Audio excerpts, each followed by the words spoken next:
Ladies and gentlemen, welcome back to District on Demand. We're coming off of a loss to Toronto FC. This is the match review where we look back, just look at some of the takeaways and look at our overall performance. And then at the end, we do some player ratings where the average is 6. We give each player, including the subs, a rating out of 10 based on their performance in the match. First things first, 2-1 loss. Not a big fan of that. We looked really promising right from the start, as we mentioned in the preview. We knew it was going to be hard to keep possession of the ball, and we knew that it would be hard to actually take the ball off them, because we know Bob Bradley really likes to play possession based. That's how he has that Toronto team set up. And actually at halftime, I believe it was 60% possession for Toronto, which is pretty impressive. Yeah, like I said, started with some promise. I mean, first 15 minutes were absolutely excellent. Sharp passes, players were making runs, creativity from the wing.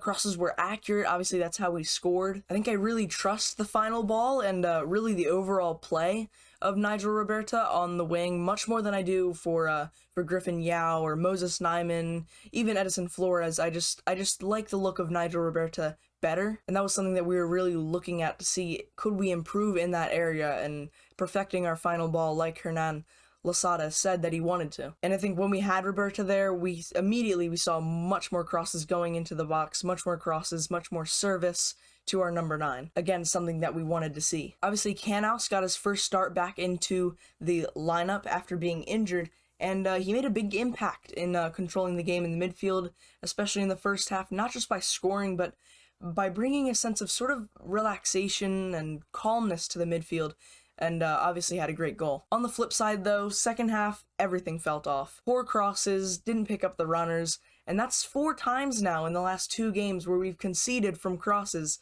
where we don't pick up our runners. First one, I think Brad Smith and Heinz Ike need to be challenging Bradley, flicks it on. Either way, if that doesn't stop, we should have Sofian Jafal there. And by the way, I learned it was Jafal, not Diafal. I was pronouncing the J as the Y, like it usually is in some European countries. He's from France, so I thought maybe it would be Diafal, but it's Jafal. Anyways, Jafal let the runner get past him, they score a goal. That needs to be fixed. Second goal, Brad Smith is caught watching, can't find his man on the back post. He's too late when he realizes, boom, goal. Second half, we just weren't very good. Everything felt off, like I said. It just wasn't a great game overall, really. I mean, the pitch was not in great condition. It was a soggy day at Toronto. So yeah, not very good. Let's get into some takeaways from the game. We still need to defend better from crosses, like I said. We still need to perfect our final ball, like Losada said.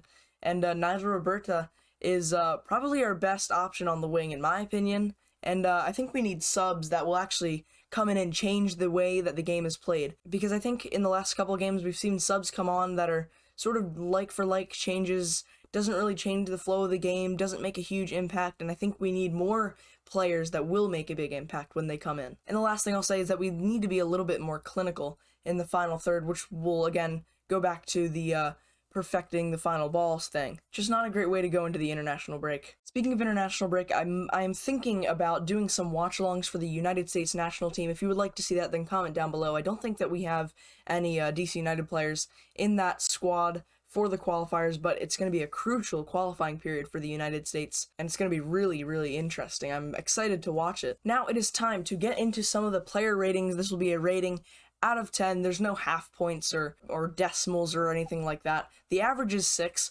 First one, Bill Hamid, you can see on your screen there. We're going to go with a 6. Last 2 games now, he hasn't been as dominant as he was the first 2 games. Some will say that this was a below average performance, and to his standards, it probably was. But it's hard when your back line isn't protecting the crosses and not picking up the runners, and he still made some important saves, so yeah. We're going to go with a 6. Now, left wing back, Brad Smith. Don't know what's gone wrong with him. Started the season great, but his crosses just aren't connecting anymore for some reason. First half was okay, but the second half, again, like the entire team really, wasn't very good. I think him and Heinz Ike have to be challenging Bradley on that first goal. I put out a tweet immediately after the goal saying that, and I said it a few seconds ago.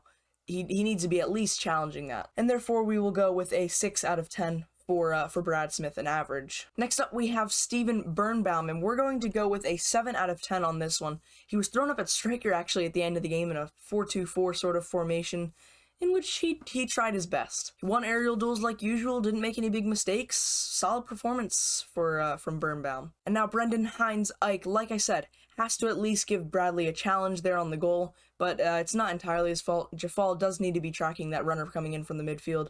Other than that, did his job, as usual, at the back. So we're going to go with a average 6 out of 10. Next we have Andy Nahar, was more influential this game and looked more sharp here on the dribble and in his passing. We're going to go with an average 6. I don't know why that swooped down really quickly on the screen. We can be really dangerous with him, especially on the edge of the box, going down the wing. If we can overload a side, especially the right-hand side with Julian Gressel, if we put Roberta there, we can be really dangerous down that right-hand side. And I like getting Andy Nahar involved. Julian Gressel, this was a little bit of a weird one, I've got to be honest. Played for about 90 minutes, got subbed off. I went with a below average, and really it's just because I didn't notice him whatsoever. He was very quiet, just not a lot to say on his performance. On the flip side, we have a very influential player here in Russell Knaus.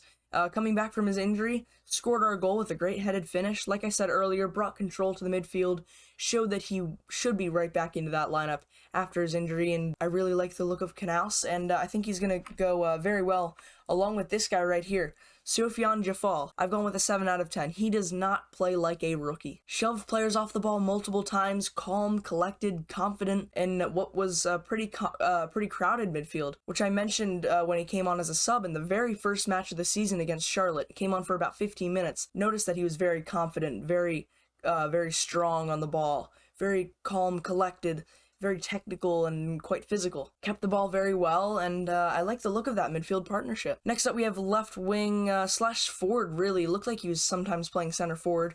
Nigel Roberta, we're going to go with a above average, 7 out of 10. Showed that he was our best option on either wing. Beautiful cross to set up Knaus on the goal.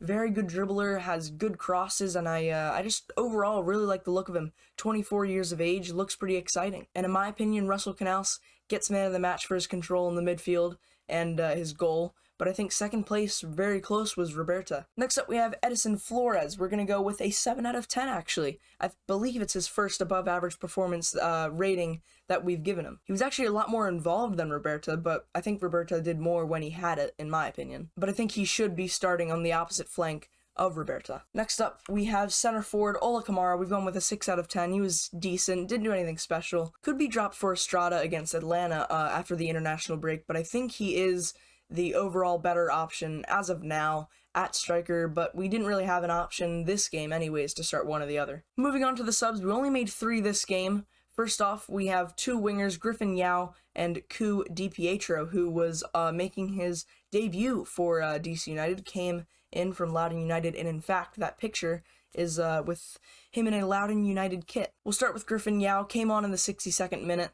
For Roberta, nothing impressive for him, should probably still stay as the backup option. And Pietro, another average performance, not really much to say, nothing that stands out as of yet, but he was only on there for about 15 minutes. And then we have a defensive sub, Tony Alfaro, came on in the 90th minute, so I really have absolutely nothing to say. So it's just going to be a average rating for him. And with that being said, that will be the end of this video and the end of the match review to the game, the 2-1 loss to Toronto FC. Wasn't able to do a watch along, but I updated Twitter as the game was going on. So make sure you follow that Twitter. It'll be linked down below, where I just give you updates on when we're streaming, when streams will not be happening, updates on the game, my thoughts as it's happening, and a whole lot more about Loudoun United and DC United, whether there's transfer news that comes in.